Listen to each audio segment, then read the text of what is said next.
Welcome to Planetary Gig Talk, Tales of Music and Magic. I'm your host, Jefferson Glassie, Chief Spiritual Dude of the Planetary Gigs Society, whose mission is creating unity through music, or as I like to say, making connections through music with the intention of bringing peace. And today I am still in Studio 1 of the worldwide headquarters of the Planetary Gigs Society, but I am so excited, honored, and privileged to be able to talk with our Congressman, Jamie Raskin, 8th District of Maryland. Vote for you, and then found out that you play piano and asked if we could do this conversation, and you said yes, and I am so thankful and so appreciative for you being here. Well, Jefferson, I'm delighted to be with you, and hello to all your fans in the Planetary Gigs Society. That's really cool, and I wanted to begin with the disclaimer that I am not a musician. I would love to be a musician. I would love to be good enough to call myself a musician, but I am in the ranks of the rankest amateurs. But nonetheless, I love music, and I do understand its fundamental importance. Yeah, well, thank you. And just also to note, this is our 125th podcast. Very glad to be sharing that with you today. So I have talked with a lot of musicians and people who just try to be musical, and we're all in this boat together. So that's what I would say about that. We're all trying. The first question I just would love to ask is, how did music come into your life? You play piano. I don't know when you started. I know your father was musical, so that must have been an influence. But when did you start playing? Well, yeah, it came from my dad. My father was a concert pianist. He was really a piano prodigy as a kid, and that's what allowed him to survive, I think, a childhood in the suburbs of Milwaukee. He lived in a place called Whitefish Bay, which he called White Folks Bay, and he wanted to get out as quickly as he could, and he ended up going to New York to go to the School of Music and Art there, and then Juilliard. But so he was really something. But he told us as kids that he would go to class and he couldn't hear anything that the teachers were saying because he was just hearing in his mind, Schumann or Chopin or Bach or Beethoven. He was just hearing the music that he was doing, and that's what he cared about. And the way that he passed in school was he would get to perform, once a year or once a semester for the other kids. And he was such a dazzling pianist that they just passed him for all of his other classes. It's a good plan. Yeah. But anyway, so I grew up in a house where, piano music was always playing, and we always had music. Of course, I was far more interested in blues and in rock and roll than in classical. And I wish I had actually taken a real classical training, but I never did. And I never really learned how to read music, but I learned how to play by ear and copy things and then fool around and improvise. Yeah, well, that's being a musician as far as I'm concerned. I saw you, I think, playing online somehow, playing piano. So that's how I knew to give you a call, because we're just really trying to have these conversations about the power of music. And I mean, I listened to your talk after your father passed, and I think he said something like, just keep the music in your heart and go for it, something like that. I'm paraphrasing a bit, a little bit. Yeah, I think that music was really always the way that my dad saw the world, and thought that we needed to try to organize social arrangements in such a way as for people to express their individual creativity and their sentiments and their feelings, and in a way that could connect with other people. And that's what music is all about. It allows you to express yourself, but in a way that connects you in a deep way to other people's experience and their feelings. And so, I'm a huge champion of rock and roll and what it has done for humanity and people's understanding. And when I think about some of the nightmares we've been living through, like COVID-19 and the January 6th insurrectionary violence, it can make you despair sometimes. But when you listen to the music, you understand where humanity is actually going and what we're really capable of. Yeah, absolutely. Kind of brings us all together. It almost can teach empathy in a way. And I know your father, even though I guess he wanted to be a musician, he decided he had more, I don't know, important things to do maybe, or he really wanted to be involved in helping set public policy for a more just world. But that's consistent with music, I think. I think that's right. I think that captures it pretty well. I mean, he never left piano in some deep sense. I mean, he stopped competing and all that, and but he always played. It was always essential to who he was, and I've never had any kind of professional music in my life, but I love to play, and I love to play around. And when I get more time in my life, I will definitely get back to learning some more. I would love to go and just learn with like a great blues pianist. Ooh, I might be able to set you up with that.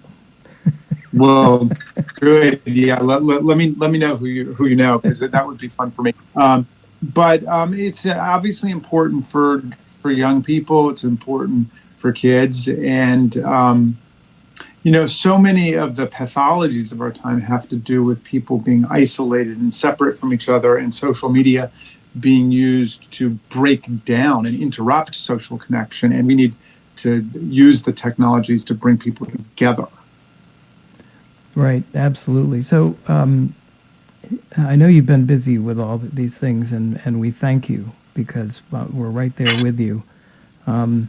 Did you have music in your house with your kids? I mean, I know you suffered a tragic loss, and we're sorry for that, and just wondering whether any of your kids played music too. Did you have music around in the house that you played, or you just played, stereos? Tommy, Tommy played both classical and then also jazz and blues stuff on the piano. Wow. And was very good. Our older daughter, Hannah, was a violinist, although she gave it up. But our younger daughter, Tabitha, was and continues to be a harpist. She fell in love with the harp at a very young age. And we told her we'd get her one, even though it was a major family financial investment. But we said we'd get her one if she agreed to continue playing. And so she's pretty much kept her bargain and has played the harp. So that's nice. And my wife, Sarah, plays piano. So everybody's, got it, in their hearts. I tried something new over the last year. I was approached by a friend of mine named Elise Bryan, who runs the DC Labor Chorus, and she asked if I would try to write a new Maryland State song, because we had this terrible old pro-Confederate song. Yes. And we've been trying to get rid of it for more than a decade, but we were never able to get that through. I mean, we abolished the death penalty, we passed marriage equality, but we cannot get rid of this stupid song. But anyway, she called me up and she said, why don't you try to write a new song, and we can at least get people to begin to visualize or hear, that there might be an alternative to this. So I with my friend Steve Jones, who's the director of musical stuff at the Washington Venice University, we did a song. We wrote a song. We kept, the only thing we kept from the old one was the title, Maryland, My Maryland. But it's a new song for the state. And that was quite an experience because I'd never written a real song before. So the legislature did decide finally to repeal the old anti-Lincoln pro-Confederate song. And so we have a candidate in the running. Which is Maryland, My Maryland, the Free State song. That's amazing. Maybe I read something about that. I certainly am familiar with that old song and the lyrics for it. I wrote something about that at one point. So sort of on a general societal level, so many issues we have, and we don't have a whole lot of time because I know you have a meeting coming up. Any thoughts you have on a societal level about using music? Maybe there should be a song before every session of Congress, like there's a prayer, or maybe, I don't know. Maybe there's other things. Music education in the schools. There's so many things we could do, I think, to use music. But do you have any thoughts at all about any of that? Yeah, well, I mean, I agree with that. Here you've got to view music as a stand-in for the arts and the humanities generally. Yes. Because, and I'm a big champion of science and math and engineering and all of that. And that's obviously a critical aspect of our society and our economy. But if we lose touch with literature and music and arts and the humanities and storytelling, we could be headed in a really dangerous direction as a society. We don't want to live in some kind of technological paradise where what's really human is left out, and people can't express themselves and people can't make the kinds of connections that make life meaningful.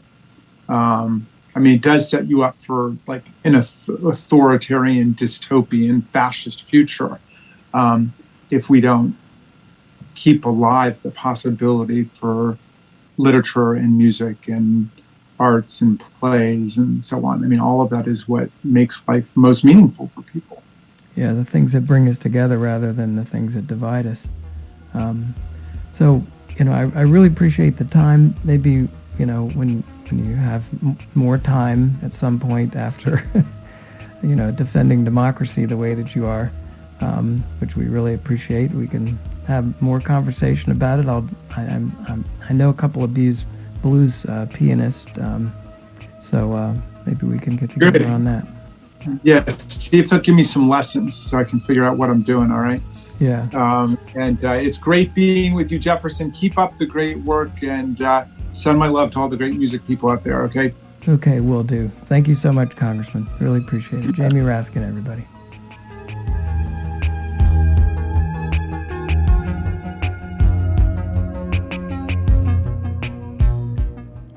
You've been listening to Planetary Gig Talk, Tales of Music and Magic.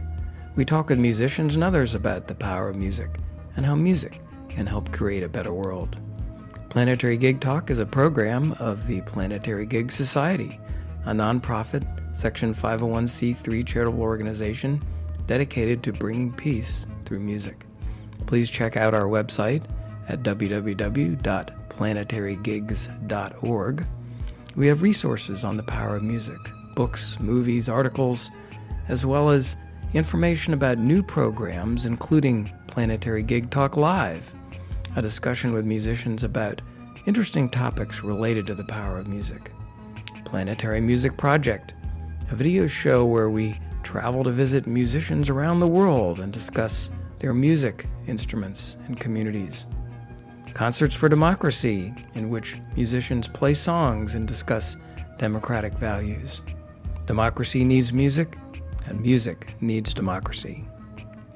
We want to thank fabulous musician and teacher Eric Weinberg for the theme song, Chill Kid, It's Saul. And we are happy to accept charitable donations. Thank you very much.